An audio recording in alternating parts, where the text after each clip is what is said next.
It is good to be back now. Man, you know, I was just thinking as I was listening to this amazing team of people that were up here talking, and about my, in 2009, I was working with the Republican Governors Association, and there was this rumor that Terry Branstad could be brought back from his, I think he was the president of a university somewhere. He'd been the governor for 16 years. And I went back and I looked at that period of time in which Terry was the governor.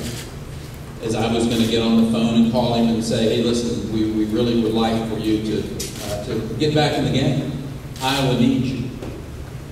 And I looked back at what happened in the 90s, particularly the late 90s. And he had taken that unemployment rate down to almost a minuscule number. I think it was 2.5% in 1999. And to bring that back, to bring that type of knowledge, that type of principled leadership, that type of discipline that you have to have at the top levels of your government. And we're seeing that again in Iowa. And I will suggest to you it's because of the leadership, the discipline, the vision of Terry Branstad.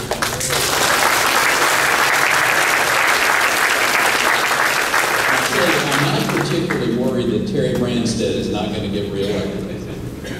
But what I do know is that having Terry at the top of that ticket, having that extraordinary individual that is making a difference in this state, working with Kim Reynolds, working with the rest of that team, you can put Iowa on a track to make this to be one of the most competitive states in the nation. It already, when you think about, there's $9 billion worth of economic projects that Terry is working on right now. This is a man who travels not just around in the local area. Internationally, people know what Terry is doing, the impact that he's making in this state. He's recruiting businesses. He's making me nervous, is what he's doing. You know, I've traveled across the country over the last few years in particular and talked about this red state versus blue state models. The red states like Iowa, like Florida, like South Carolina. And you have really competitive governors in those states. You look at Rick Scott over in Florida, Nikki Haley in South Carolina, Bobby Jindal. I worry every morning because I know Bobby's sitting over there looking across the Sabine River and going, how can I go recruit some businesses from Texas or into Louisiana? And that's exactly what I want him to do. That's the reason I'm in Iowa, to help a man like Terry Branstad and Kim Reynolds, because I know that those governors, putting competitive programs into place, lowering the tax burden, having a regulatory climate that is fair and predictable, a legal system that doesn't allow for oversuing, Mr. Attorney General, to be. AG for AG, right? That's what I'm talking about. Led by a great governor like Terry Branstad and Kim Reynolds, they and the legislature together know best how to educate the children of Iowa than a bureaucrat in Washington, D.C. Terry Branstad, working with his legislature, know best how to deliver health care to the people of Iowa, rather than some broad, sweeping Obamacare that they're trying to force down onto every state. To allow these states to be the decider of so many of these issues. We're a diverse country. When you think about geographically, ethnically, we're so diverse. And the fact is, I understand. I mean, I even think the folks in California will make better decisions about their children's education than Washington, D.C. Even then.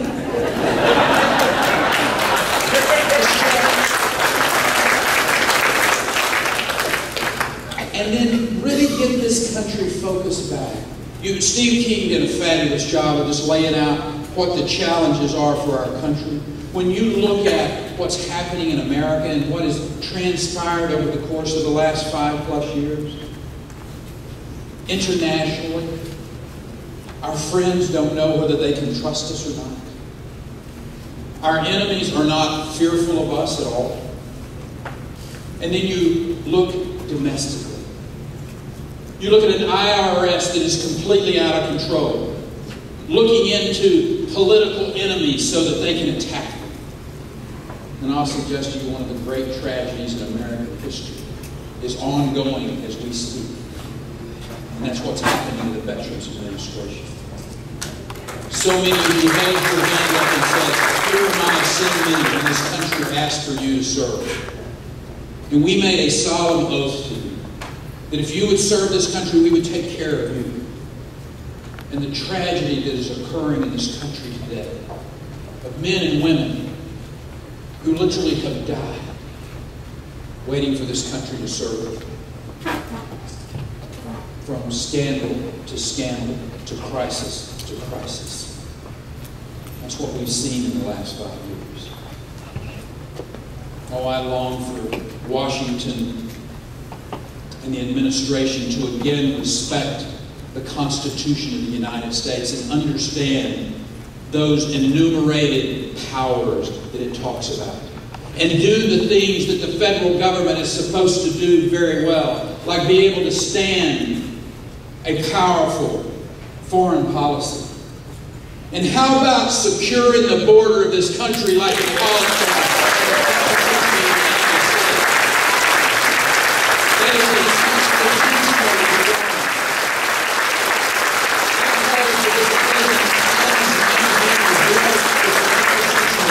Do what's right for America. Send 1,000 National Guard troops to that border with Mexico. I want to share with you, just so you'll understand the gravity of what we're dealing with. And I know that all too often, those on the left want to focus on these young children who have, for whatever reason, either they've been given some really bad information, they've been, their parents have paid people to traffic them into the United States on this long and harrowing 1,500 to 1,800 mile trip on the top of a train or on a bus where they're being abused. Their lives are literally put in jeopardy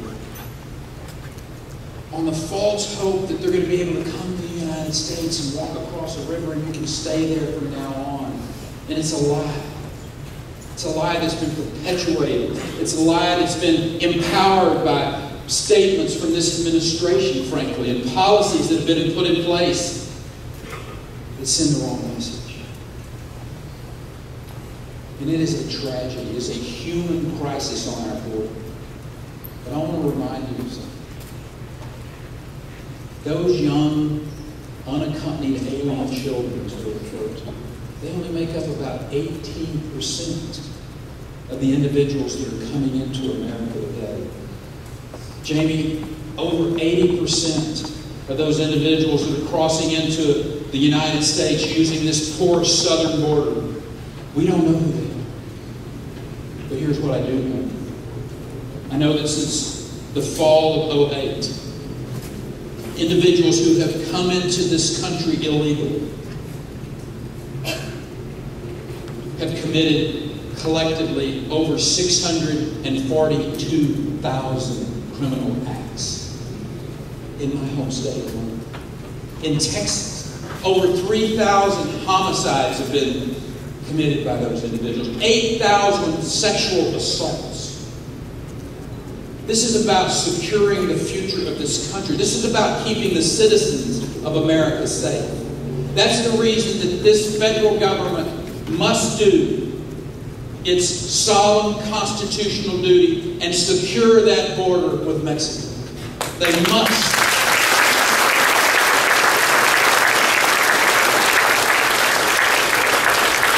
In states like Texas, since 2005, Congressman, Steve, we've expended over $500 million of Texas taxpayers' money, sending our law enforcement, our Texas Ranger recon teams, our Department of Public Safety, our game wardens that are law enforcement individuals onto the border, expending dollars to put boats in the river to do our part. And we've surged into sectors, Denise, and we've made a difference there. When we surged into those sectors, you've seen the crime rate plummet just in the last 3 weeks.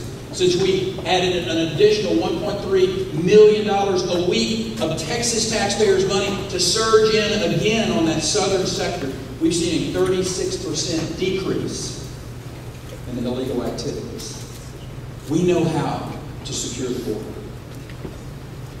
Mr. President, Washington, this is your responsibility. This is your duty, enumerated in the Constitution.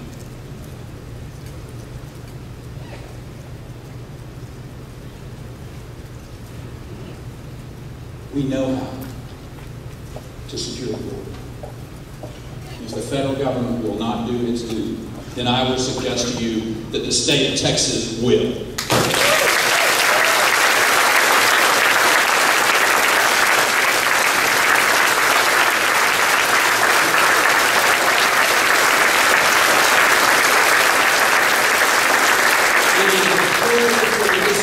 When we think about the security of America, we're seeing historic high numbers of individuals other than Mexicans. That's the term that's used for people who have come into the United States illegally from other countries.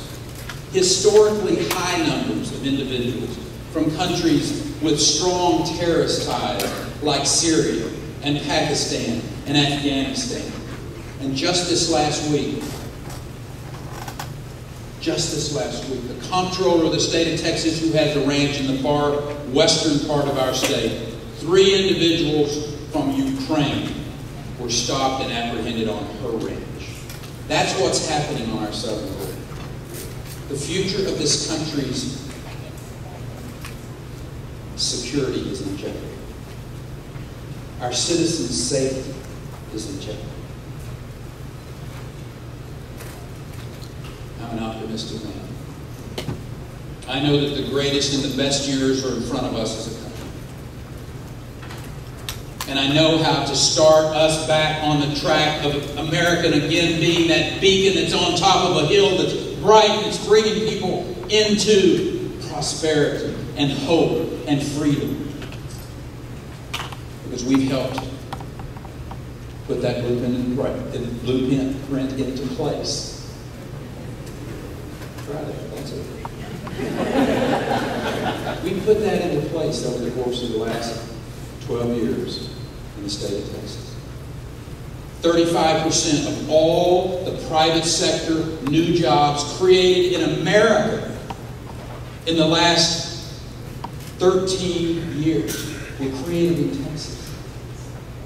Since 2008, over 1 million new jobs created in that state.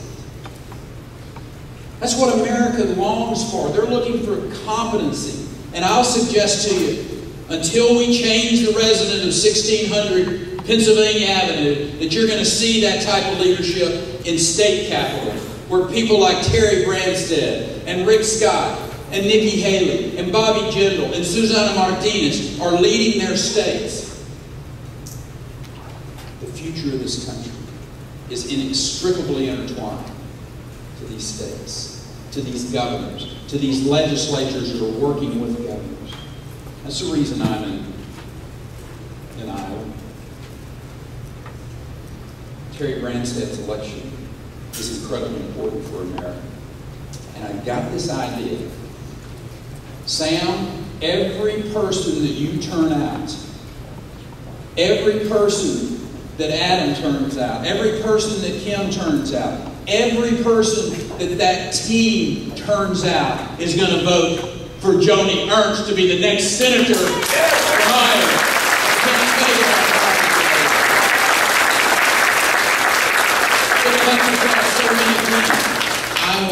I want to make Harry Reid the minority leader of the United States.